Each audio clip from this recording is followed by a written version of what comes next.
የአላህ ፍቃድ ከሆነ ዛሬ የምናየው 31ኛው የአላሁ ስብሓነሁ ወተዓላ ስምን ይሆናል።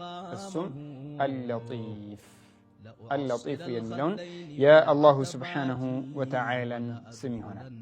ታዲያ የዚህ ስም ከበረካው በውስጡ ከያዛቸው ከበረካው መካከል አንድ ሰው የለጢፍ ወይም ደግሞ አልለጢፍ የሚለውን የአላሁ ስብሓነሁ ወተዓላን ስም 80 ጊዜ ወይም 100 ጊዜ ካልሆነም 130 ጊዜ የሚለው እንደሆነ ኩለ የውሚን ሁል ጊዜ ይህንን ካለው ጠቦበት ጨንቆት የነበረውን ነገር አላሁ ስብሓነሁ ወተዓላ ይወስዑ ዐለይህ ወሰዐ አላሁ ለሁ ማ ዳቀ የጠበበበትን የጨነቀውን አላሁ ስብሓነሁ ወተዓላ ያሰፋለታል አሉ። እንደዛው የአላሁ ስብሓነሁ ወተዓላ ሉጥፍም ከሱ ጋር ይሆናል። የአላሁ ስብሓነሁ ወተዓላ ሉጥፍም ምን ይሆናል ማለት ነው? ይሄ ሰው መልጡፈን ቢሂ ቢኢዝኒላሂ ተዓላ ሉጥፍን ያገኘ ይሆናል። ስለዚህ ይህንን የአላሁ ስብሓነሁ ወተዓላን ስም አልለጢፍ የሚለውን ሁላችንም በየቀኑ 80 ጊዜ ካልሆነ 100 ጊዜ ከቻልን ደግሞ 130 ጊዜ ኢንሻአላህ ማለት ነው። አላህ ካገራለን 130 እንለዋለን።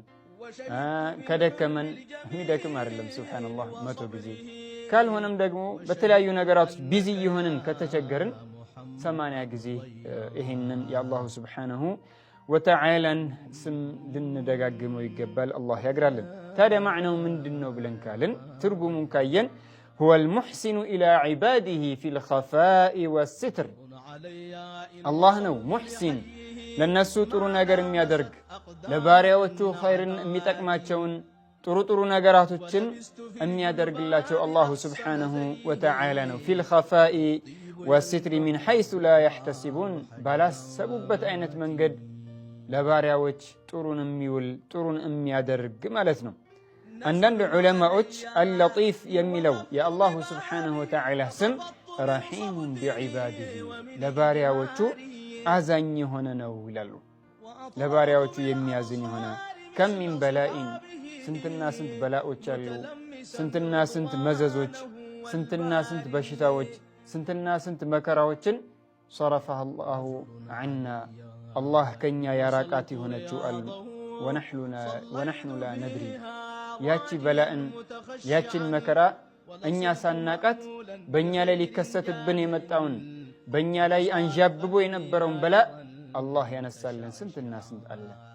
ታዲያ አንዳንድ ሰው ዱዓ ሲያደርጉ እኔ ዱዓ አድርጌ ነበር አላህ ዱዓይን አልተቀበለኝም ይላሉ። ላ አንድ ሰው ዱዓ በሚያደርግበት ሰዓት ከሶስት ነገራቶች አንዱ ይከሰታል። ኢማ ያቺ ያደረግኳት ዱዓ መቅቡል ሆና የፈለኩት ነገር ይከሰትልኛል፣ ወይም ደግሞ በኔ ላይ አንዣብቦ የነበረውን በኔ ላይ ሊከሰትብኝ የነበረውን በላ አላህ ያውቀዋል። እኛ የምናውቀው ነገር የለም። ያንን በላ አላህ ያነሳለታል። ካልሆነም በአኺራ አላህ ያስቀምጥለትና የዛቺ ዛሬ በዱንያ ላይ አድርጓት የነበረችው ዱዓው በአኺራ አጅሩን ሲያገኝ ምን ይላል?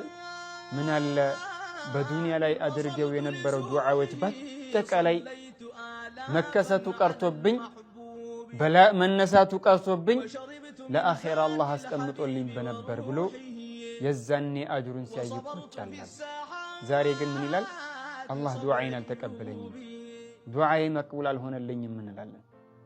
በአኺራ ያስቀመጠልንን ግን ስናየው ምን አለ አንዷም ዱዓ በዱንያ ላይ ሳትከሰትልኝ ቀርታ ዛሬ በአኺራ ባገኘሁት ብለን የምንልበት ጊዜ ይመጣል።